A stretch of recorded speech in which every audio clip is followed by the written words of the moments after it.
Okay. Hello dear friends, कैसे हैं? आप सभी का वेलकम करता हूं।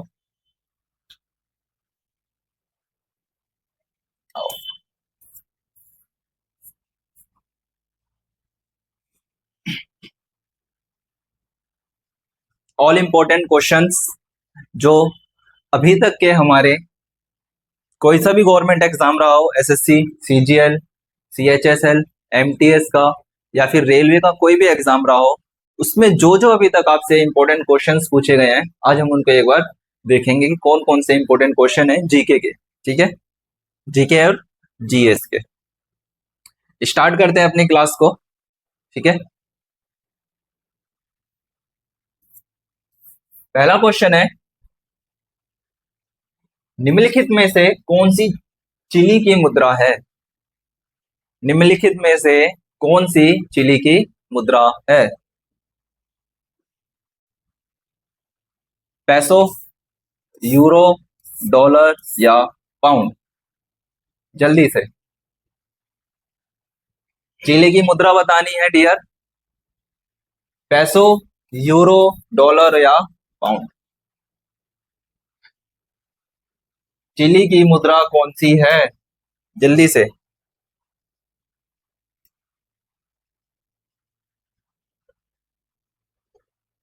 बात कर रहे हैं आपसे चिली की मुद्रा की। आप जानते हो कि जो चिली की मुद्रा है वो क्या है बेटा? पैसो है।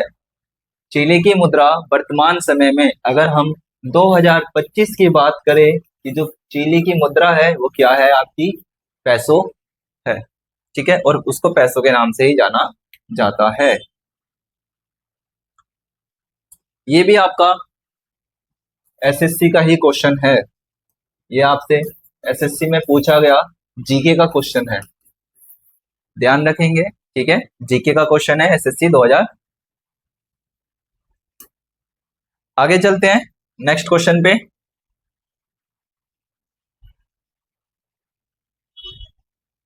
हिस्ट्री का क्वेश्चन है, सेगमेंट भी ध्यान रखना है डियर, साथ में सेगमेंट्स का भी ध्यान रखेंगे। एसएससी का क्वेश्चन है, पूछता है हिस्ट्री से रिगार्डिंग है, हिस्ट्री से रिलेटेड है। कहता है कि लखनऊ में 1857 का जो विद्रोह हुआ था उसका नेतृत्व किसने किया था या फिर उसका नेता कौन था? क्वेश्चंस आपका कई डायमेंशन से आ सकता है। ठीक है, कंफ्यूजन नहीं होना है, सिर्फ इतनी चीजें ध्यान रखनी है। कहते हैं कि 1857 का जो विद्रोह हुआ था उस समय में जो उसको लीड कर रहा था लखनऊ से, उनका नाम क्या था? ठीक है, क्वेश्चन क्या है, लखनऊ में 1857 के विद्रोह का जो नेतृत्व कर रहे थे या नेता थे वो कौन थे? पहला है तात्या तोपे, रानी लक्ष्मीबाई, या फिर नाना साहब, या डी आपका बेगम हजरत महल? इसका आंसर क्या होगा जल्दी से बताओ।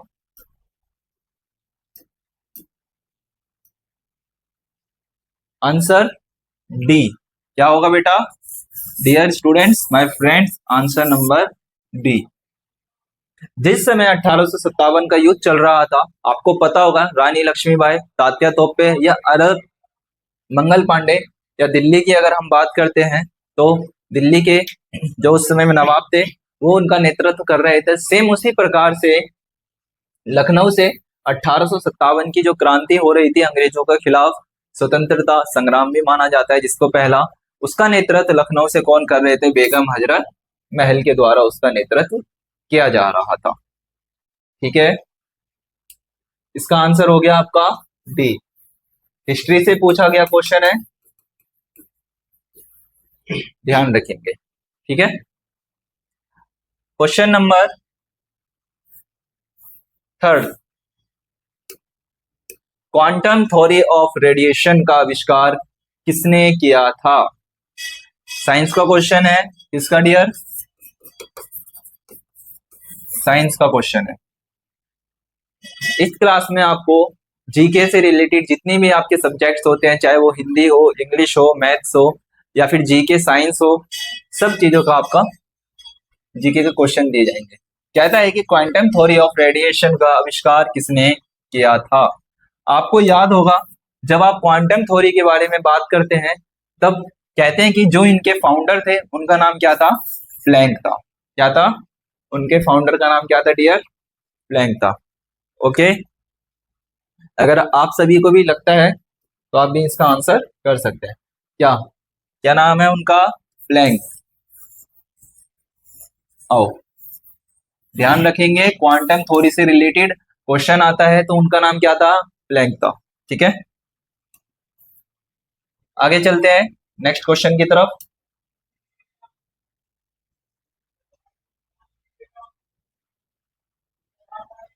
कहते हैं कि विश्व का सबसे बड़ा पठार कौन सा है?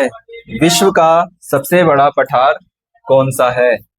The world largest plateau whose? Mexico का पठार, दक्कन का पठार, अरब का पठार या तिब्बत का पठार? आप अधिकतर सुनते होंगे मैक्सिको का पठार, आपने देखा होगा, परंतु उसकी लेंथ ज्यादा नहीं मानी जाती है। वहीं अगर हम बात करते हैं दक्कन का पठार, जो भारत के अंदर देखने के लिए मिलता है, परंतु इसकी भी हाइट ज्यादा नहीं है। इसी तरीके से आपने दंडकर्ण्य पठार के बारे में भी सुना होगा, उसकी भी हाइट ज्यादा नहीं है।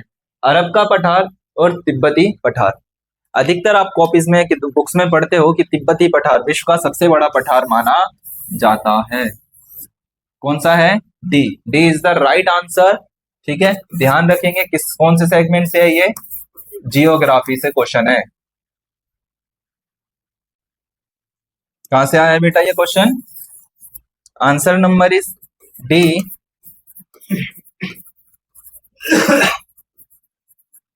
जियोग्राफी से ये क्वेश्चन है। ठीक है, आपका जो चैप्टर आता है प्लेटू वाला, प्लेटू एंड माउंटेन्स, वहां से ये क्वेश्चन लिया गया है। ठीक है, कौन सा है बेटा आंसर? डी। ध्यान रखेंगे। ठीक है, आंसर नंबर डी। क्वेश्चन आता है कि विश्व का सबसे बड़ा पठार कौन सा है, तो क्या है इसका आंसर? डी, तिब्बती पठार या तिब्बत का पठार। सेम साइंस से क्वेश्चन आया है, ध्यान रखेंगे।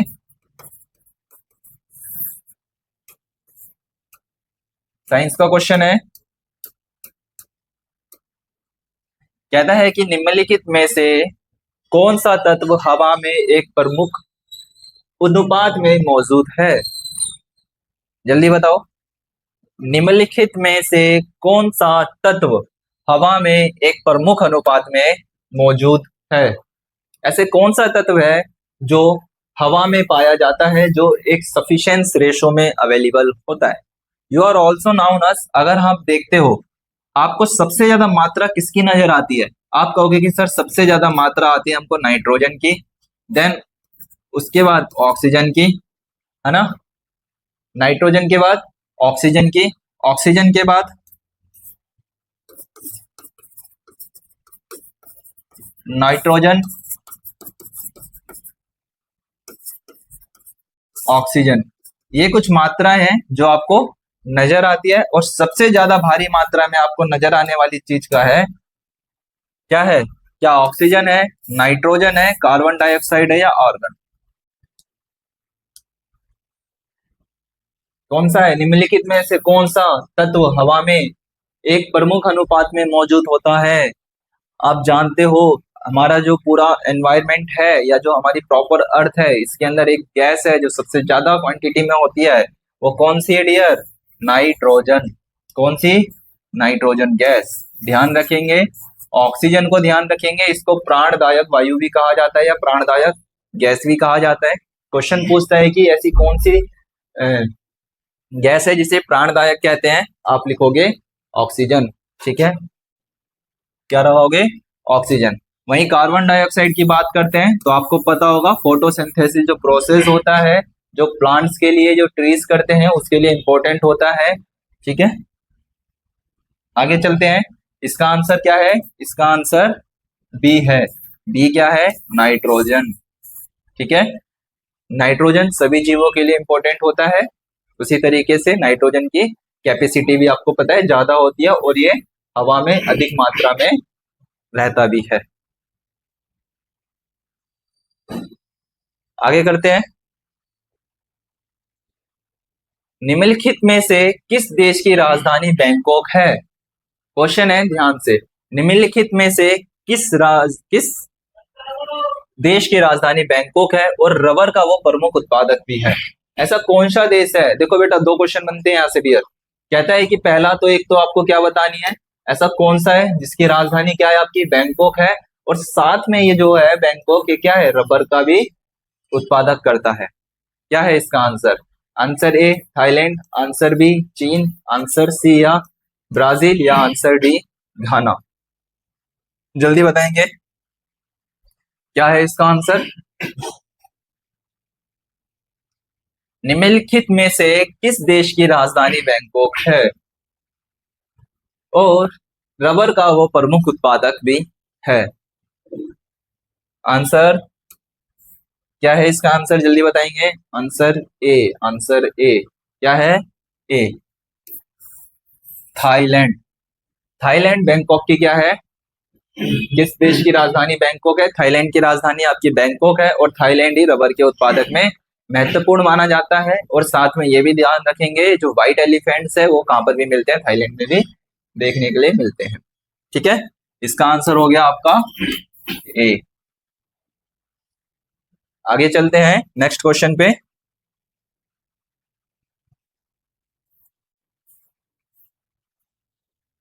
एंशियंट हिस्ट्री का क्वेश्चन है, ध्यान रखेंगे।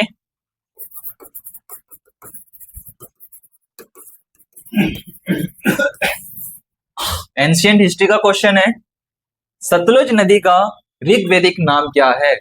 सतलुज नदी का ऋग्वैदिक नाम क्या है? सरस्वती, कुंभा, सिंधु या शत्रुदी? आप डायरेक्ट कह सकते हो, नाम देख करके आपको पता चल रहा है कि सरस्वती ऑफ कोर्स एक नदी है, कुंभा ये नदी नहीं है, सिंधु ये आपकी जो सिंधु रिवर है उससे है, लास्ट नाम आपके पास रहता है शत्रुद्री। यही आपके क्या है, सतलज नदी की ऋग्वैदिक नाम है। क्या है सतलज नदी का ऋग्वैदिक नाम क्या है? ध्यान रखेंगे, शतुद्री। ठीक है, आपसे पूछता है सतलज नदी की ऋग्वैदिक नाम क्या है? शतुद्री। ठीक है डियर, आगे बढ़े फ्रेंड्स, नेक्स्ट क्वेश्चन की तरफ चलते हैं। इटली की राजधानी रोम।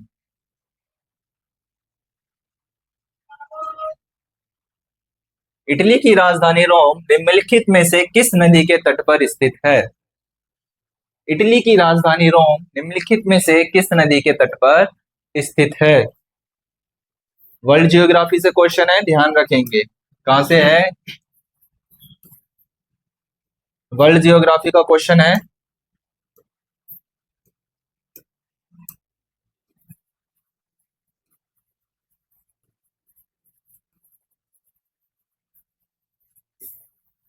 वर्ल्ड जियोग्राफी का क्वेश्चन है, पूछता है कि इटली की जो राजधानी है रोम किस नदी के तट पर स्थित है?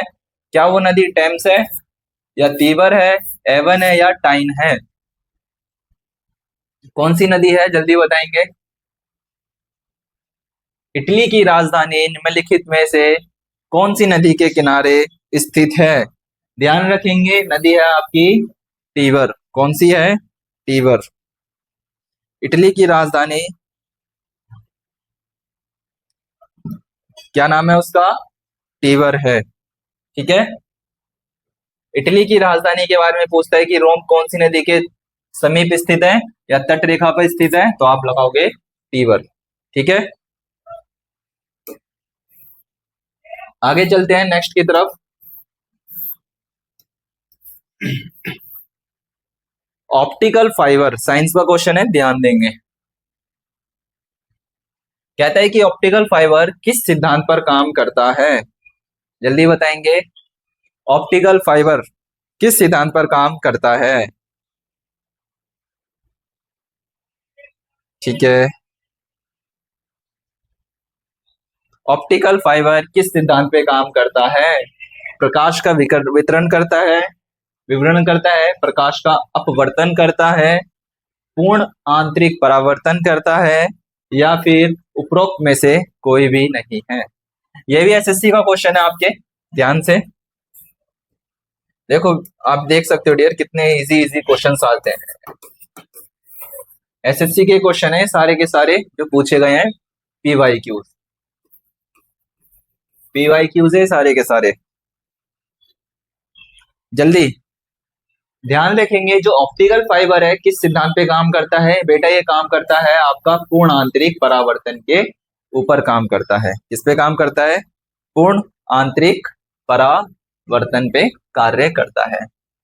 ठीक है, प्रकाश का वितरण नहीं करता है, ये प्रकाश का अपवर्तन भी नहीं करता है। उपरोक्त में से कोई नहीं, उपरोक्त में से है, ये उपरोक्त में से है पूर्णांतरिक विधि।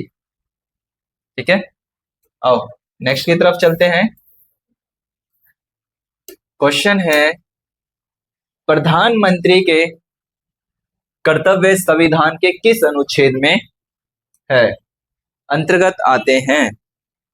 प्रधानमंत्री के जो कर्तव्य है वो किस अनुच्छेद के अंतर्गत आते हैं? पॉलिटिकल साइंस का क्वेश्चन है, पॉलिटिकल साइंस का।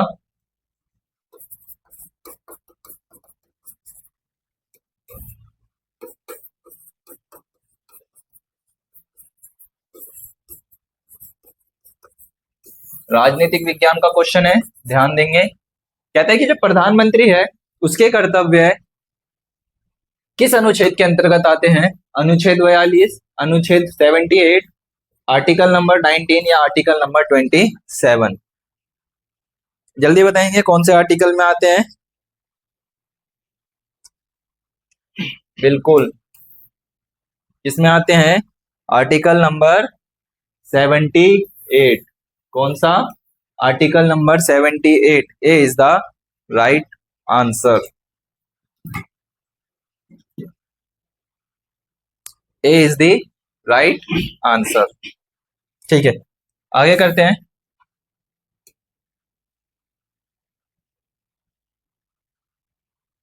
वर्ल्ड जियोग्राफी या वर्ल्ड हिस्ट्री से रिलेटेड एक क्वेश्चन और है। क्वेश्चन है, न्यूजीलैंड की खोज करने वाला जो पहला यूरोपीय यात्री था उसका नाम पूछा गया है।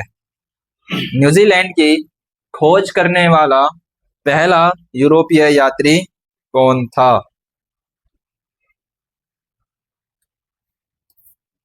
हाविल तस्मान, वास्को दी गामा, हर्नान कॉर्टेस या फिर जैक्स कॉर्टियर? जैक्स कॉर्टियर क्या नाम है?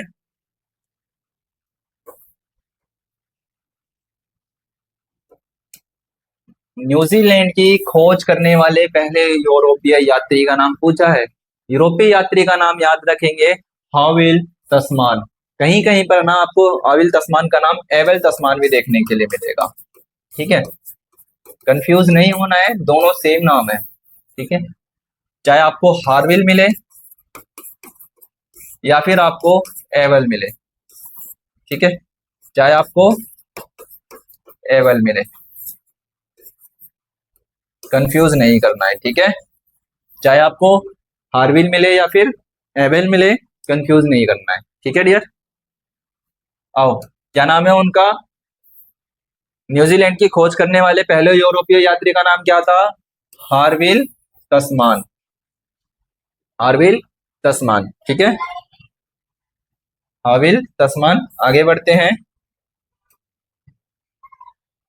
अच्छा, भारत में रबी के मौसम में निम्नलिखित में से कौन सी फसल काटी जाती है? सेम आपका जियोग्राफी से क्वेश्चन आया है।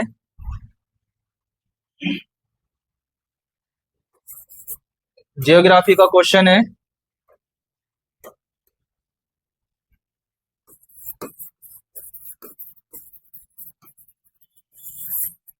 जियोग्राफी का क्वेश्चन है।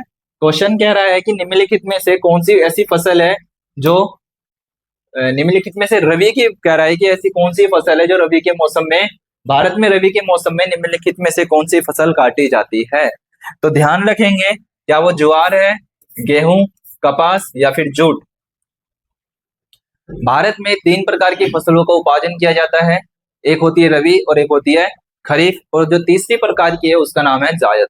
जो जायद होती है उसमें आप जानते होंगे जितने भी बीज प्रजाति के फ्रूट्स होते हैं या बीज प्रजाति के परिवार के संबंधित होते हैं वो आते हैं। जैसे कि आप खीरे खाते हो, ककड़ी खाते हो या तरबूज इत्यादि खाते हो, वो सब जायद में आते हैं। वहीं अगर बात करते हैं भारत में जो रबी के मौसम में फसल काटी जाती है वो आपकी गेहूं की खेती होती है। कौन सी खेती होती है डियर? गेहूं की खेती। गेहूं की खेती को आपको पता होगा मार्च के समथिंग में काट लिया जाता है, ठीक है, और सितंबर अक्टूबर के समय में इसको बो दिया जाता है। आगे चलते हैं नेक्स्ट क्वेश्चन की तरफ। साइंस का है, ध्यान रखेंगे। निम्नलिखित में से sorry bullet proof bullet proof खिड़कियों में किस फाइबर का प्रयोग किया जाता है? कहता है कि जो बुलेट प्रूफ खिड़कियां होती हैं, जैसे कि कार हो गई या फिर जितने भी आपने देखा होगा, किसी भी वीआईपी पर्सन के प्रोटेक्शन के लिए जो कांच यूज किया जाता है, कहता है कि वो किस प्रकार के किया जाता है, किस प्रकार के खिड़कियों में फाइबर, पूछता है कि फाइबर कौन सा यूज किया जाता है, उस फाइबर का नाम बताना है। उस फाइबर का नाम क्या है?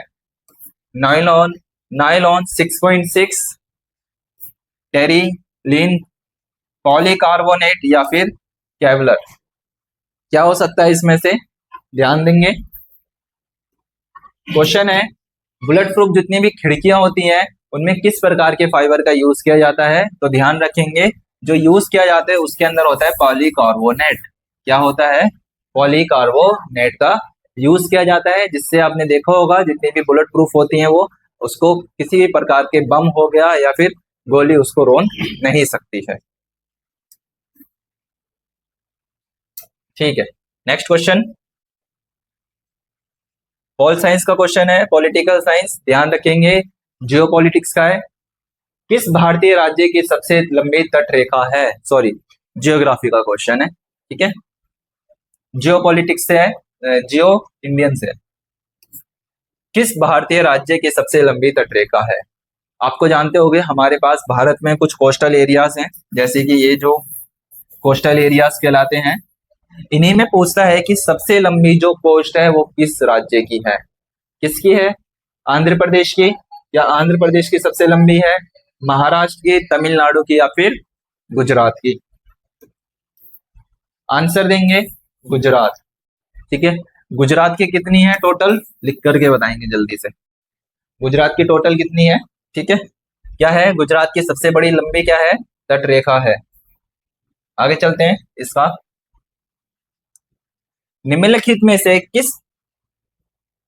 प्रतिष्ठित व्यक्तित्व को सबसे पहले ज्ञानपीठ पुरस्कार दिया गया था? या वो महिला थी या फीमेल थी, देखेंगे जरा ये। आइए चेक करते हैं। क्वेश्चन है निम्नलिखित में से किस प्रतिष्ठित व्यक्ति को सबसे पहले ज्ञानपीठ पुरस्कार दिया गया था? या प्रतिभा देवी सिंह पाटिल है, आशा पूर्णा देवी है, विजय लक्ष्मी पंडित है या फिर आपकी मार्गरेट ऑल्वा है? क्या नाम है उनका? ध्यान रखेंगे आशा पूर्णा देवी है। आशा देवी पूर्णा ऐसी महिला थी जिनको प्रथम क्या चीज, जिनको प्रथम ज्ञानपीठ पुरस्कार प्रदान किया गया था, ठीक है। ध्यान रखेंगे ज्ञानपीठ पुरस्कार पाने वाली प्रथम महिला का नाम क्या था? आशा पूर्णा देवी। खेल जगत से है, ध्यान रखेंगे, खेल और पुरस्कार से, ठीक है, खेल और पुरस्कार। निम्नलिखित में से नेक्स्ट क्वेश्चन है आपका, निम्नलिखित में से कौन सा कर प्रत्यक्ष कर नहीं है? निम्नलिखित में से कौन सा कर प्रत्यक्ष कर नहीं है? क्या आयकर जो आप इनकम टैक्स देते हो, आपका संपत्ति का कर, माल और सेवा का कर या फिर मूल्यवर्धित कर, जिसको आप क्या कहते हो? वेट कहते हो। ऐसा कौन सा टैक्स है जो आपका प्रत्यक्ष कर नहीं है? आंसर नंबर सी, माल और सेवा का कर। ये आपका डायरेक्ट टैक्स नहीं है। जो आपका प्रॉपर्टी टैक्स है, जो आपके आयकर है, इनकम टैक्स है, या फिर जो आपका वैट है, आपके क्या है? डायरेक्ट टैक्स होते हैं। आप जानते हो जीएसटी। अच्छा, जीएसटी को कब लागू किया गया था भारत के अंदर? ध्यान लिखेंगे 2017 1 जून, ठीक है। आगे बढ़ते हैं। जीएसटी क्या था? जीएसटी की फुल फॉर्म लिख करके बताइएगा।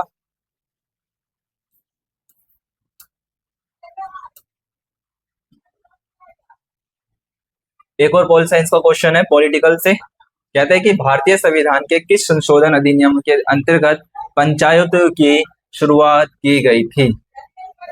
ध्यान देंगे, नगर निगम की बात करता है या पंचायतों की बात करता है? पंचायतें आपको पता होगा गांव में होती है, और नगर निगम या जिनको एमसीडीज कहते हैं ये आपका शहर में पाई जाती है। और पंचायतों के अधिनियम की बात करता है तो कहता है कि 73वां संविधान संशोधन 73वां कॉन्स्टिट्यूशन अमेंडमेंट, ठीक है, जिसके माध्यम से पंचायतों की शुरुआत की गई थी। और वहीं पर ही 70 जो फोर्थ था वो आपका किसका था? 74 आपका एमसीडीज का था, जो शहरों के लिए किया गया था। ठीक है, इसका ध्यान रखेंगे। पंचायतों की कब से शुरुआत होती है? 73वां संविधान संशोधन। ठीक है, 73वां संविधान संशोधन। नेक्स्ट है, मैक्सिको की खाड़ी और अटलांटिक महासागर किस जल डमरू के माध्यम से जुड़ी है या जोड़ते हैं? क्या क्वेश्चन ध्यान से देखेंगे। कहता है कि मैक्सिको की जो खाड़ी है और अटलांटिक महासागर किस जल डमरू के से जुड़ते हैं? जल्दी बताएंगे। मलक्का जल डमरू, बेरिंग जल डमरू, फ्लोरिडा जल डमरू, या फिर आपका पाक जल संधि। पाक जल संधि आपको पता होगा कहां पर है? आपका जो इंडिया और श्रीलंका को जोड़ती है। ठीक है, क्या नाम है उसका? फ्लोरिडा। क्या नाम है बेटा? फ्लोरिडा। ध्यान रखेंगे, फ्लोरिडा है जो मैक्सिको की खाड़ी को अरब अटलांटिक से जोड़ती है। ठीक है, क्या नाम है? फ्लोरिडा। आगे चलते हैं नेक्स्ट क्वेश्चन की तरफ। ध्वनि की पिच तरंगे किस गुण पर निर्भर करती है? ध्वनि की पिच जो तरंगे होती है वो किस गुण पर या फिर किस फॉर्मेशन पर निर्भर करती है? तरंग दैर्ध्य पे निर्भर करती है? किस पे निर्भर करती है? ध्वनि की पिच किस गुण पर निर्भर करती है? तरंग दैर्ध्य पर, आवृत्ति पर, आयाम पर, या उपरोक्त में से कोई भी नहीं। ध्यान रखेंगे, किस पे निर्भर करती है? आपकी आवृत्ति पर गुणधर्म करती है। ध्वनि की पिच तरंगों के किस गुण पर निर्भर करती है? आवृत्ति पर। प्रॉपर तरीके से किस पे करती है? आवृत्ति पर निर्भर करती है। ठीक है, किस पे निर्भर करती है? आवृत्ति पर निर्भर करती है। ठीक है, आगे चलते हैं नेक्स्ट क्वेश्चन की तरफ। लाइक कर दीजिएगा अगर आपको क्लास अच्छी लग रही हो। ठीक है, क्वेश्चन है, टेलीग्राम के संस्थापक कौन है, या उनका नाम पूछ रहा है। टेलीग्राम के संस्थापक कौन है? टेलीग्राम यूज करते हैं तो कहता है कि टेलीग्राम के संस्थापक का नाम ए ब्रायन एक्टन है, या फिर केविन भारती है, मित्तल है, जॉन कॉम है, या फिर आपके पावेल ड्यूरोव है। क्या नाम है उनका? Answer number D, Pavel Durov. क्या है ये? टेलीग्राम के संस्थापक है। ठीक है, टेलीग्राम के संस्थापक का नाम पूछता है तो नाम याद रखेंगे, पावेल ड्यूरोव।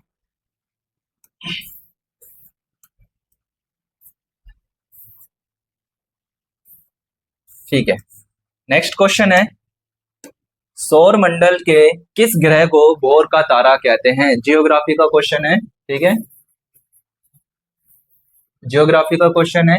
कहता है कि सौर मंडल में ऐसा कौन सा ग्रह है जिसको भोर के तारे के नाम से जाना जाता है? क्या नाम है उसका? क्या नाम है? बृहस्पति, पृथ्वी, शुक्र, या फिर शनि? भोर के तारे के नाम से किस ग्रह को जाना जाता है? क्या नाम है? शुक्र। ध्यान रखेंगे, शुक्र एक ऐसा प्लेनेट है जिसको जुड़वा बहन भी कहा जाता है आपके पृथ्वी के। ठीक है, पृथ्वी की जुड़वा बहन भी किसको कहा जाता है? शुक्र को कहा जाता है। आकार और सब कुछ यहाँ पर सेम भारत जैसा ही है, सॉरी सेम आपके पृथ्वी के जैसा ही है। नेक्स्ट क्वेश्चन है, भारतीय संविधान के जनक के रूप में किसे जाना जाता है? महात्मा गांधी जी को, डॉक्टर राजेंद्र प्रसाद, एम.एन. रॉय,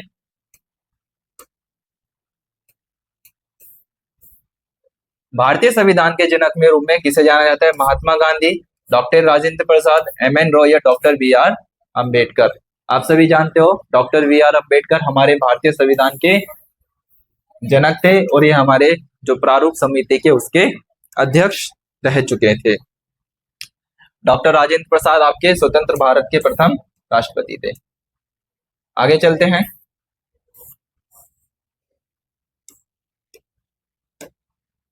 कौन सी परियोजना मन्नार की खाड़ी और पाक जल डमरू मध्य को जोड़ती है? ध्यान रखेंगे, आपके परियोजना से संबंधित क्वेश्चन पूछा गया है। कहते हैं कि ऐसी कौन सी परियोजना है जो मन्नार की खाड़ी और जो आपका पाक है उसके जल डमरू के माध्यम से जोड़ती है? वो परियोजना का नाम है सेतु समुद्रम परियोजना। कौन सी परियोजना है डियर? सेतु समुद्रम परियोजना। ध्यान रखेंगे, परियोजना का नाम है, कोई सी भी परियोजना पूछता है सेतु समुद्रम परियोजना। मन्नार की खाड़ी और पाक जल डमरू को जोड़ने वाली संधि का नाम क्या है? सेतु समुद्रम परियोजना। ठीक है,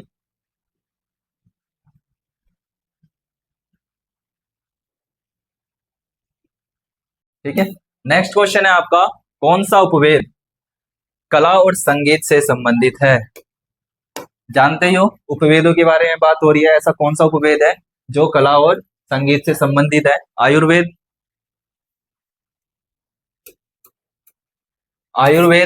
गांधर्व वेद, धनुर्वेद या फिर शिल्प वेद? इसका आंसर है आपका आंसर नंबर बी, गंधर्व वेद। ऐसा वेद है जो संगीत से क्या है? संबंधित है। ठीक है, कौन सा वेद संबंधित है?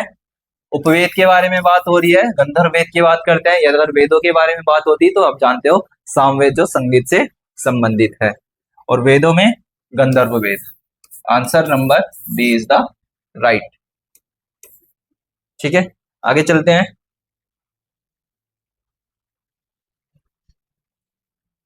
निम्नलिखित में से किस झील से व्हाइट नील नदी का उद्गम होता है?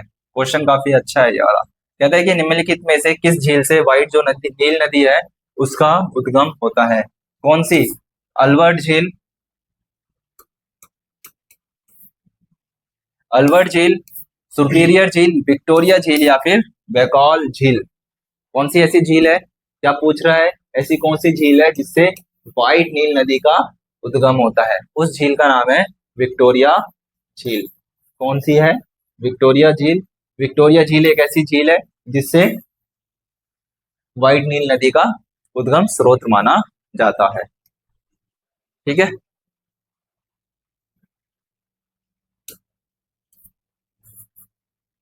भारतीय अंगूर प्रसंस्करण बोर्ड कहाँ स्थित है? नेक्स्ट क्वेश्चन है, भारतीय अंगूर जो संस्था है या जो बोर्ड है वह कहाँ स्थित है? ध्यान रखेंगे, पुणे में। कहां पर है? पुणे में। इसका आंसर है आपका Pune. Answer number A is the right option. Pune is the right. Okay, कभी भी पूछ ले भारतीय अंगूर से संबंधित तो ध्यान रखेंगे आपका पुणे। वहीं पूछता हूं मैं आपसे, आलू का कहाँ है? ध्यान से। और चावल का कटोरा किसे कहते हैं? जल्दी से कमेंट बॉक्स में इसके आंसर।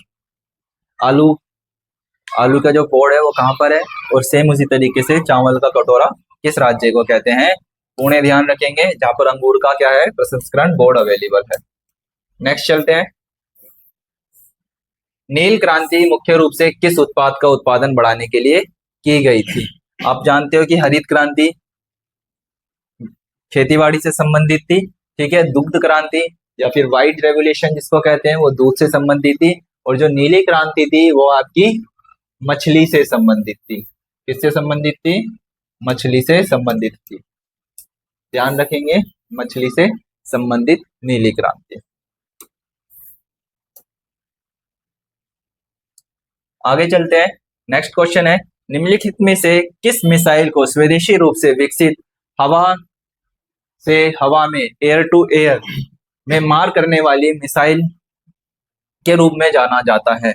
जानते ही हो ऐसी कौन सी, क्वेश्चन है ऐसे आपसे मिसाइल पूछ रहा है कि ऐसी कौन सी मिसाइल है जो एयर टू एयर क्या कर देती है, अपने दुश्मन को ध्वस्त कर सकती है, उसका नाम है एस्ट्रा। क्या नाम है? एस्ट्रा। निर्भया नहीं है, शौर्य नहीं है, नाग नहीं है, सिर्फ कौन सी है? एस्ट्रा एक ऐसी मिसाइल है जो क्या करती है, एयर टू एयर वॉर करती है। नेक्स्ट है आपका विश्व पर्यावरण दिवस किस दिन मनाया जाता है, हर साल कब मनाया जाता है? अभी आपने रिसेंट में ही विश्व पर्यावरण दिवस 5 जून को मनाया है। कब मनाया है? 5 जून को। विश्व वर्ल्ड एनवायरमेंट डे 5 जून, ठीक है, ध्यान रखेंगे 5 जून को सेलिब्रेट करते हैं।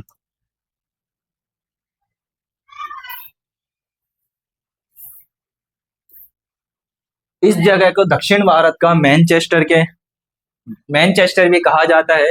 दिए गए विकल्पों में से इसे पहचानिए। ऐसा कौन सा स्टेट है या फिर जगह है जिसको मैनचेस्टर ऑफ इंडिया कहते हैं? South Manchester of India. क्या नाम है उसका? मुदिरे, कोयम्बटूर, बेंगलोर या फिर तिरुवनंतपुरम। क्या नाम है? कोयम्बटूर। कोयम्बटूर को भारत का, दक्षिण भारत का मैनचेस्टर के नाम से जाना जाता है। आगे चलते हैं नेक्स्ट क्वेश्चन की तरफ। एक दो क्वेश्चन और बच रहे हैं, फिर करते हैं। डेसिबल किसकी इकाई है? डेसिबल किसकी इकाई है? साइंस का क्वेश्चन है, साउंड से रिलेटेड। डेसिबल की बात करता है। डेसिबल आपकी किसकी इकाई है? डेसिबल आपके ध्वनि की इकाई है। किसकी इकाई है? ध्वनि की इकाई है डेसिबल, ठीक है। ध्वनि की इकाई का नाम क्या है? डेसिबल। नेक्स्ट क्वेश्चन है, चमड़ा अनुसंधान संस्था CLRI कहां पर अवस्थित है?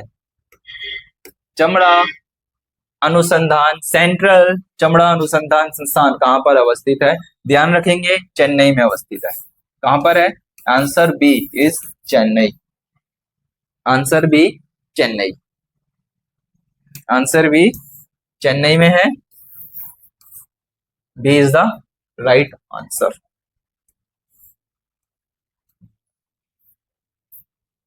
नेक्स्ट, 1 दिसंबर को दुनिया भर में डैश के रूप में मनाया जाता है। कौन सा इसका आंसर हो सकता है? क्या world health day, world AIDS day, world human rights day या फिर वर्ल्ड माइग्रेशन डे? किस रूप में मनाया जाता है? 1 दिसंबर को विश्व एड्स दिवस के रूप में सेलिब्रेट किया जाता है। 1 दिसंबर। ध्यान रखेंगे आंसर नंबर बी, 1 दिसंबर वर्ल्ड एड्स डे के रूप में मनाया जाता है। नेक्स्ट की तरफ चलते हैं। द एल्जरेवा ऑफ इन्फिनिटी जस्टिस नामक पुस्तक किसने लिखी है? बुक्स एंड ऑथर से क्वेश्चन है। वीरमा सेठ, रोहिंटन मिस्त्री, अनुराग माथुर या फिर अरुंधति राय? इसका आंसर है अरुंधति रॉय। अरुंधति रॉय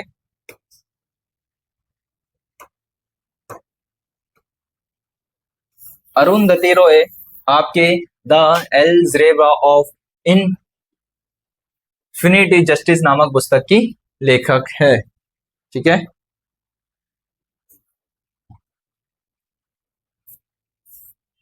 बेकिंग सोडा को किस नाम से जाना जाता है? ये आपका नेक्स्ट क्वेश्चन है।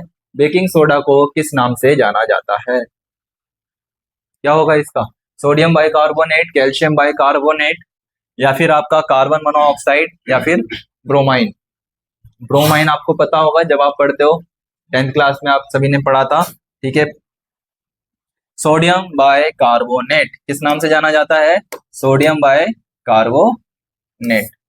क्या नाम है? सोडियम बाइकार्बोनेट के नाम से इसको जाना जाता है, ठीक है डियर। ओके। रक्त में RBC जिसको कहते हैं ना रेड ब्लड सेल्स, और WBC व्हाइट ब्लड सेल्स का अनुपात कितना होता है? आपसे रेशो पूछ रहा है, ध्यान रखेंगे रेशो कितना होता है। जो आपके ब्लड्स होते हैं उसके अंदर जो WBC होती है एंड आरबीसी होती है, ये एक डब्ल्यूबीसी और आरबीसी ये एक सेम कंटेंट में होती है। कितने कंटेंट में होती है? 1/600 के अनुपात में, 600/1 के अनुपात में, 1/900 के अनुपात में, या 1/500 के अनुपात में। याद रखेंगे ये 600/1 अनुपात में पाई जाती है। पहले आरबीसी होती है, देन उसके बाद आपके पास डब्ल्यूबीसी होती है। और ध्यान रखेंगे इनका टाइम पीरियड या फिर ये कितने समय तक होती है, इनका समय काल बताएंगे। समय कितना होता है इनका बताएंगे। ठीक है, option number B is the right answer. Option B is the right answer. Delhi को भारत की राजधानी किस वर्ष बनाया गया था? क्वेश्चन नंबर है, दिल्ली को भारत की राजधानी किस वर्ष बनाया गया था? 1911, 1912, 1910 या 1905? याद होगा आप सभी को, इतिहास जब पढ़ते हो आप, तब 1905 में बंगाल का विभाजन हुआ था। 1911 में आपको क्या करा गया था? जो ब्रिटेन के शासक थे जॉर्ज प्रथम पंचम और मैरी भारत आए थे घूमने के लिए, तभी दिल्ली को भारत की राजधानी घोषित किया गया था। कब किया गया था? ऑप्शन नंबर ए 1911 में। इतिहास का क्वेश्चन है, ध्यान देंगे। नेक्स्ट क्वेश्चन है, पागल कुत्ते के काटने से कौन सी बीमारी होती है? पागल कुत्ते के काटने से कौन सी बीमारी होती है? ल्यूकोडमा, हाइड्रोफोबिया, उच्च रक्तचाप हो जाता है, या फिर गांठियां बढ़ जाती है। ध्यान रखेंगे जब कुत्ता काटता है तो आपने देखा होगा कि लोग बाग पानी से डरना स्टार्ट कर देते हैं, तो उसी को कहते हैं hydrophobia. Option number B is the right. जब कुत्ता काटता है तो हाइड्रोफोबिया हो जाता है, जिससे कि लोग बाग पानी से डरना स्टार्ट कर देते हैं। नेक्स्ट क्वेश्चन है, लोकसभा अध्यक्ष का चुनाव कौन करवाता है? ध्यान रखेंगे लोकसभा जो अध्यक्ष का होता है, राज्यसभा के सभी सदस्य। जब लोकसभा की बात हो रही है तो राज्यसभा वहां पर नहीं आएगा। लोकसभा और राज्यसभा के सभी सदस्य नहीं, भारत की जनता नहीं। आप देखा होगा, आप प्रधानमंत्री का इलेक्शन तो करवा सकते हो, प्रधानमंत्री, एमएलए, एमपी उनका होता है, परंतु आप लोकसभा के अध्यक्ष के चुनाव में नहीं हो सकते। लोकसभा का अध्यक्ष का जो चुनाव होता है, इसमें केवल और केवल लोकसभा के जितने भी सभी सदस्य होते हैं वो इसमें पार्टिसिपेट करते हैं। तो answer number D is the right answer. Option number D, Lok Sabha के सभी सदस्य मिलकर के पार्टिसिपेट करते हैं और लोकसभा के अध्यक्ष को चुनते हैं। ठीक है, नेक्स्ट क्वेश्चन है, कपास की खेती के लिए कौन सी मिट्टी सबसे उपयुक्त होती है? क्या है क्वेश्चन है, कपास की मिट्टी के लिए माना जाता है कि ऐसी कौन सी मिट्टी है जो सबसे बेस्ट मानी जाती है? लाल मिट्टी, रेगूर मिट्टी, जड़ोल मिट्टी, या फिर दोमट मिट्टी? आपने नाम सुना होगा ब्लैक सॉइल। ब्लैक सॉइल को ही रेगूर मिट्टी के नाम से जाना जाता है। ठीक है डियर माय फ्रेंड्स, ये आपका लास्ट क्वेश्चन था कपास मिट्टी को। ठीक है, कपास की खेती के लिए कौन सी मिट्टी सबसे उपयुक्त मानी जाती है? काली मिट्टी के साथ साथ रेगुर मिट्टी भी अच्छी मानी जाती है।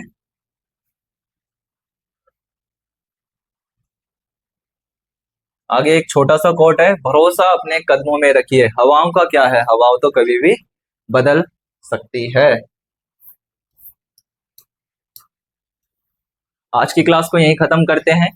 आपको कैसी क्लास लगी, लाइक करिएगा, कमेंट करिएगा, शेयर करिएगा, और आगे मिलते हैं हम इसी क्लास में। ठीक है, बाकी मुलाकात करते हैं नेक्स्ट क्लास में। Thank you all of you.